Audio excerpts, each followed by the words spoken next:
The ancestors of the Belmont family are doomed to confront the power of evil incarnate, Dracula. In 1917, a countess sought to revive the long-dead spirit of the vampire. Her name was Elizabeth Bartley. To revive him, she needed to travel all over Europe, enlisting help from all the powers of darkness. Two young vampire hunters set out to fulfill their destiny, push back the evil hordes and drive the vampire back into his dark netherworld.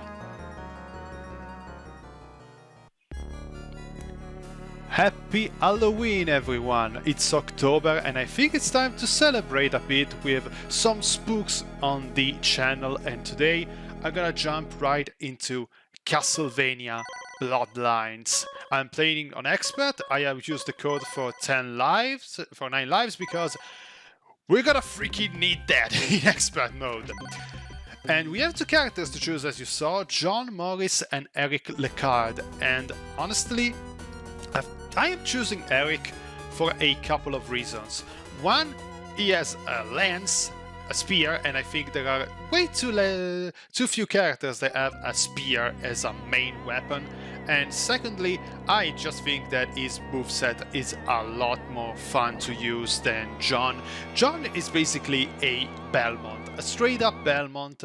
He doesn't have all the cool stuff that the other Belmont Simon has in Castlevania 4, but yeah, Eric has this big freaking jump that gets very useful in some stages, and yeah, you can see you can use your spear in basically every direction, upwards, diagonal, even have a dive and attack downward, which is a bit unwieldy to use, so I'm not gonna use it all that much, but yeah. Yeah, this game is called Bloodlines. It was called the New Generation in Europe for a reason, and yeah, that reason is this game is gory as fuck. Apparently they really wanted to push the edgier, more side of Castlevania on the Genesis, because Sega was a bit more lenient on her console than Nintendo was. So yeah, we have a lot of blood and guts in this version of the game. My initial intent was to record this off the Anniversary Collection, but there is a weird quirk of that collection. The only way you can have a 4x3 full screen, like the one I'm using right now, also involves a forced use of scanlines, and it looked like other S, so no. I switched up to a other means, let's call it like that. And as you saw at the beginning, yes, I'm gonna use the save states eventually across this game, because I am playing on expert mode. Expert mode is a pain. The enemies are a lot more faster, as you can see, both with zombies, the ghosts, and these freaking bats. Just look at how fast they're coming from off screen. They can really catch you off guard, and I've only got hit like 3 times maximum in this stage, and I'm already half my health is gone. Like, even the most regular mooks can do like 4 points of damage to your character, and yeah, the damage is gonna pile up a lot, and you're not gonna even notice it.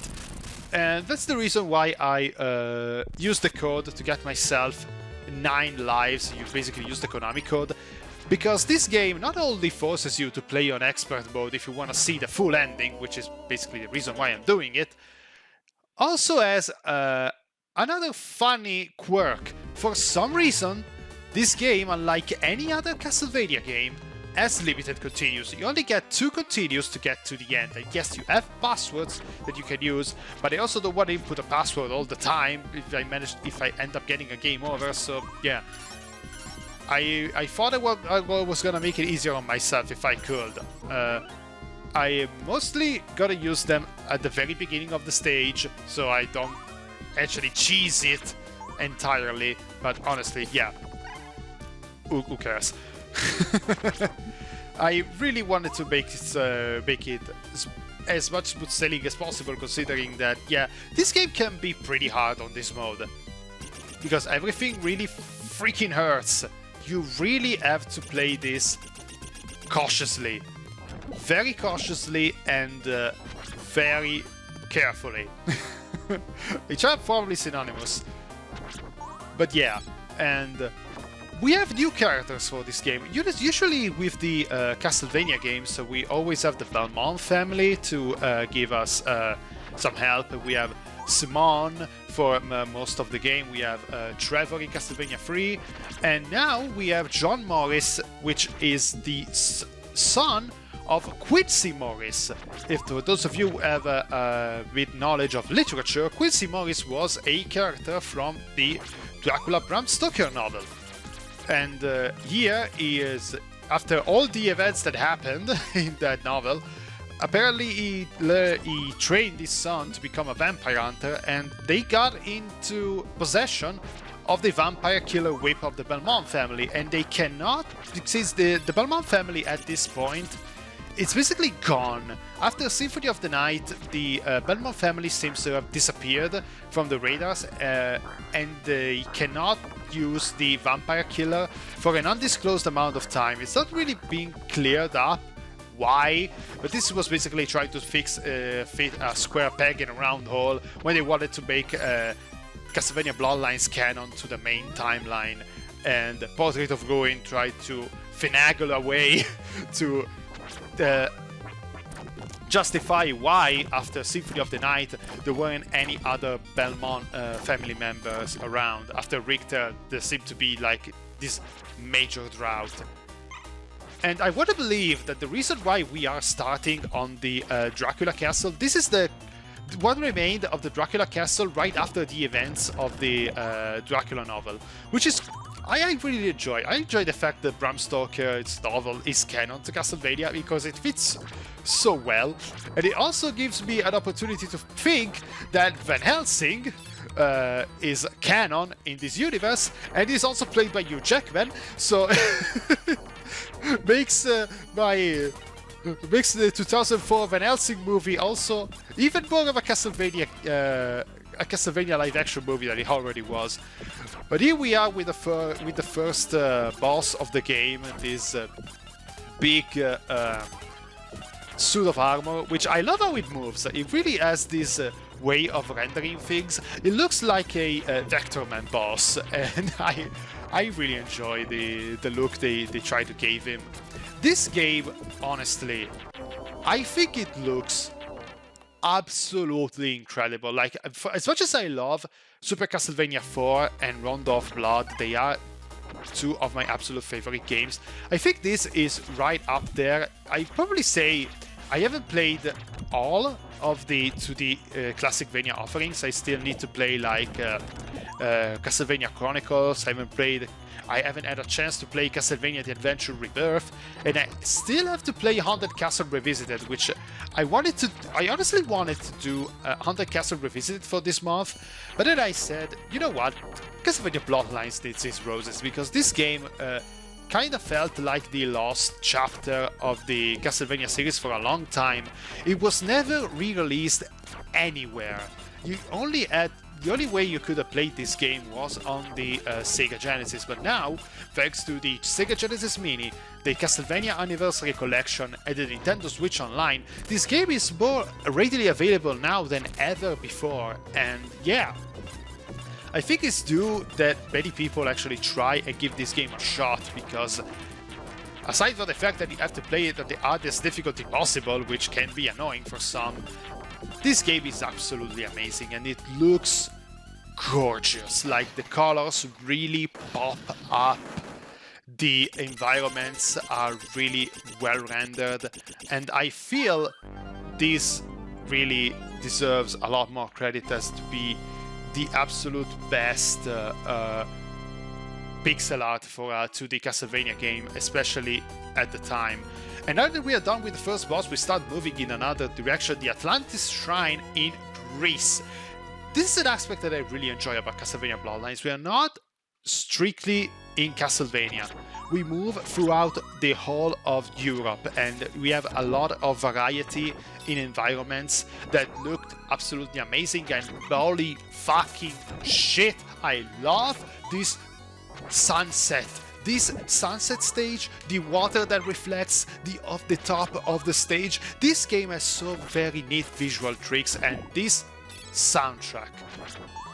Oh my god, like I'm already gushing at the first part. This is one of my absolute favorite tracks in a Castlevania game, and I love that recently it's trying to get... It has been used in other games. People that have played Circle of the Moon have probably heard of this track already. And yeah, it's absolutely incredible. Even with the rendering of the Genesis sound chip, which is always a bit contentious for people. There's some people who like how the Genesis plays, and some people that really don't. I should call it the Mega Drive since I'm European, but Genesis is a much better game. It's a much better name for the console than the Mega Drive, honestly. That's basically how I feel about it, so I'm always gonna call it the Genesis.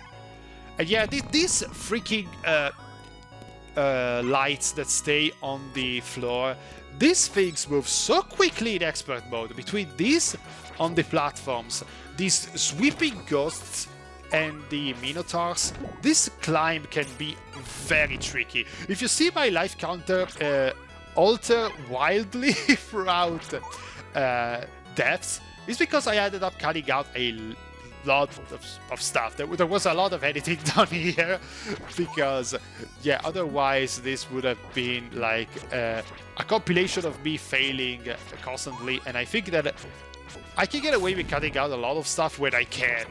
Otherwise, as much of a failure that I am sometimes with playing games, I think it's also important that we get a freaking move on.